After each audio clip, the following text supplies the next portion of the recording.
I like to tell my guys, leadership don't take a day off. And the standard that we have in here in terms of 1 Corinthians 13, 11, and 12, and then the hashtag BAM, which stands for be a man, is to make the right choices. Be the best version of yourself that you can possibly be. And that goes for me too. We learned how to adapt. We learned how to improvise. We learned how to make $1 out of 15 cents. My expectation is to execute, and execute at a high level.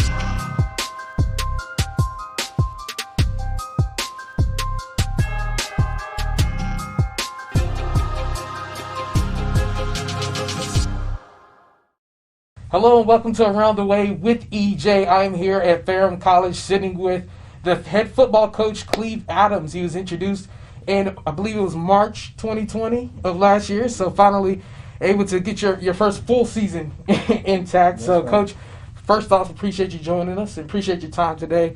Just tell me, how's it been kind of opening fall camp thus far with you guys just about a week or so in now?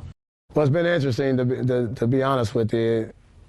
None of us, myself included, the young men, have been in a full training camp in almost 2 years now. So it's been an acclimation period, to say the least, and everything from the little bitty things to the everyday schedule, juggling thunder showers and things of that nature, understanding the physical conditioning of your young man and being able to gauge that and either turn it up a little bit or turn it down based on where their bodies are, because they're just not accustomed to this. And being almost 2 years out, it's been a work in progress pretty much every day. Indeed. I was talking to your players and I asked them this spring, it was difficult for everybody in college athletics all around.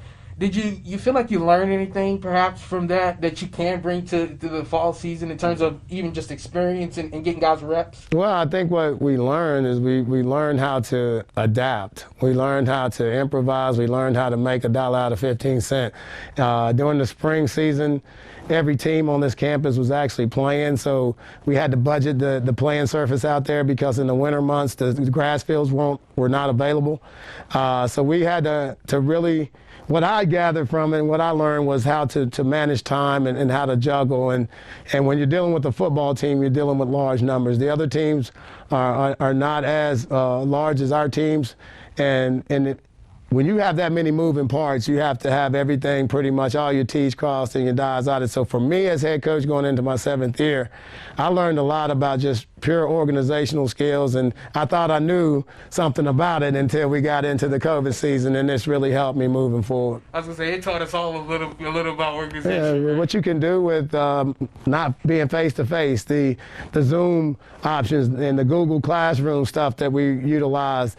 We even took it to another level with some of our academic support stuff. We made it all electronic, and everything used to be paper copies, and with the COVID pandemic situation, we ended up going electronic with our academic support stuff, and that's something that will never change moving forward because it's what these young men are used to, so that was huge. In terms of on the field, what are we looking at this year in terms of returning starters, if any out there that bring some experience back? Well, we have a quarterback returning, and that's always huge, and last year was his first year with the Reins.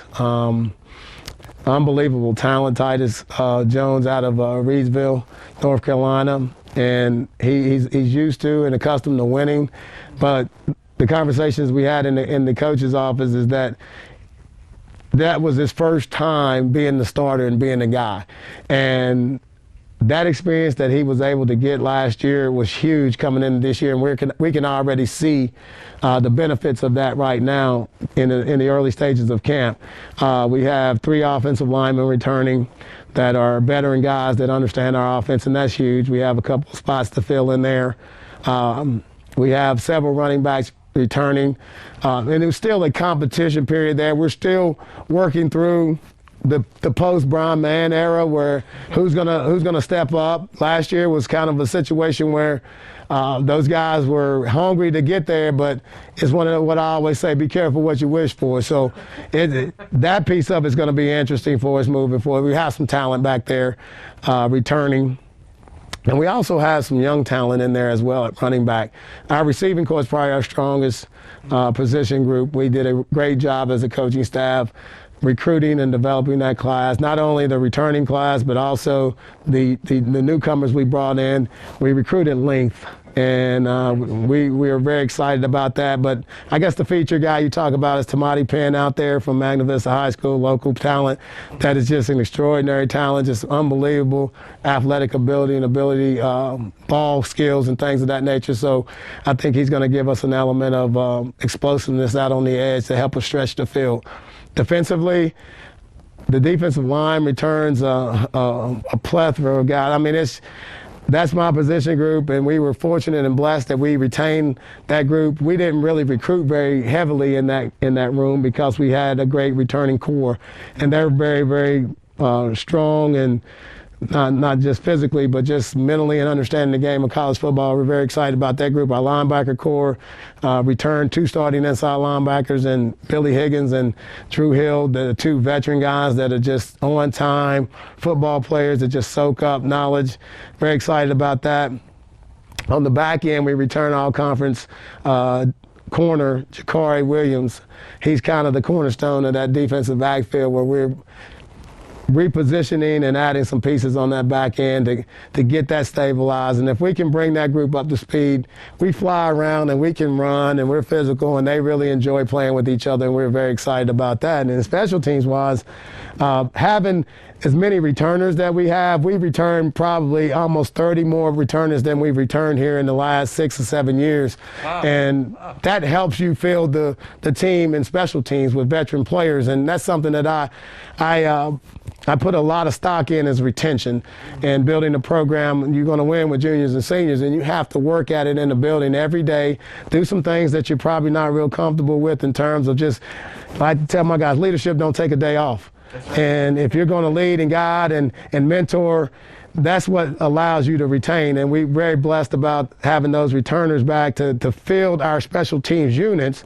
And then from a specialist standpoint, we have a crop of young kickers that are what we feel like are solid. We have 1 transfer, and we have 3 other kickers that came in this year that are first-year guys in terms of football.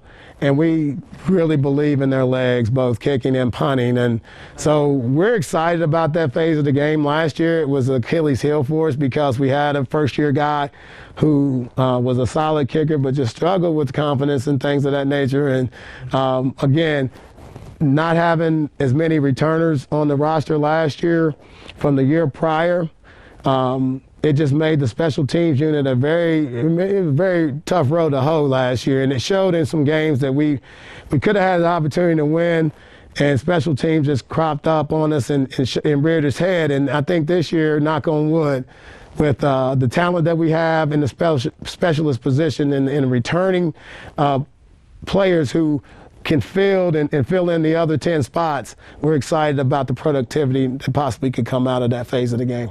Man, it sounds like there's, as you mentioned, the retention is a huge part for you personally and for you guys. So in terms of expectations, what do you, I guess, not only hope to see but expect to see as a coaching staff in terms of not only just wins and losses but just on the field in general? Well, I believe my expectation is to execute. And execute at a high level. Ask anyone in this football suite, anyone in the locker room, what does Coach Adams focus on more so than anything? Is execution. And you can talk about how talented you are, you can talk about how fast you are, you can talk about how good the hands and how well you can jump and cut and all that kind of stuff. But if you can't get 11 people on the same page of music and executing at what I feel like is the number that if you ask any of them, what is it, 85% or better execution as a whole. If you can't do that, then the expectation to win football games reduces dramatically. And for me, we're in a tough league. You know, no one questions that. No one doubts that. But honestly, for me, I'd rather be in that situation, and we're not going to blink. The expectation is to come into this season and play hard and play well, play what I call a clean, boring brand of football that turns into an exciting brand because you just do what you do over and over and over and over again. Yeah, that's funny you mentioned that. I was going to bring that up. You touched on that in your opening press conference. It's a boring brand of football, but hey, we're going to execute, and we don't be the first to blink. So How big is that, knowing that not only you're X's and O's guys, but being a man of faith, and you touched on that huge too when you first came here. How big has that role been in your role as a coach here, and how that's kind of changed over the years with everything that's going on in the social, political climate today? I think you just set a standard, and when you look at the football program and everything that I'm associated with as a head coach, and when I was blessed to become a head coach 7 years ago in 2014, all head coaches brand themselves. Obviously, our brand as a football program here at Ferrum, with deep-rooted 67 years of football, is the Black Hat tradition. That's the one brand that, and to me, in this region, in small college football, you're not going to find anything like it. And it means a lot. And I tell my guys all the time, and it should mean something to be a Black Hat here. But for me personally, to answer your question about my faith and the foundation of what's important to me is 1 Corinthians 13, 11, and 12, #BAM. That's Cleive Adams' brand. That's what I stand on. That's what I recruit on. That's what we speak on day in and day out as a coaching staff, as a mentor group. And it's simply this: when you have young men and you're afforded the opportunity to minister to them and mentor them, the scripture just reads, when you were a child, you acted like a child, you spoke as a child, but when you become a man, you have to put away childish ways. And they're coming off to college as 18-year-olds, and even from the window of 18 to 22, they're still young men. And the standard that we have in here in terms of 1 Corinthians 13, 11, and 12, and then the #BAM, which stands for be a man, is to make the right choices. Be the best version of yourself that you can possibly be. And that goes for me too. And I'm not sitting here on the soapbox trying to say that we are without spot or wrinkle back here on 40 West, back here in Ferrum. And I'm not without spot or wrinkle, but I know where my faith comes from. I know what my responsibility is to these young men. And I work at it tremendously from a faith perspective to make sure that I stay rooted, because the responsibility that I have in this coaching staff is huge when it comes to these young men. Absolutely, and I think it goes a long way in terms of the guys here, what they do, and not only executing on the field, but the young men that they are, and coming off the field and doing their everyday business. So Coach, we greatly appreciate your time. 100%. And I might be remiss if I didn't mention Hall of Fame coach Cleive Adams here, 2019 class, Ferrum Alumni Hall of Fame here. So we greatly appreciate your time and look forward to the season kicking off September the 4th. Absolutely. Thank you so much.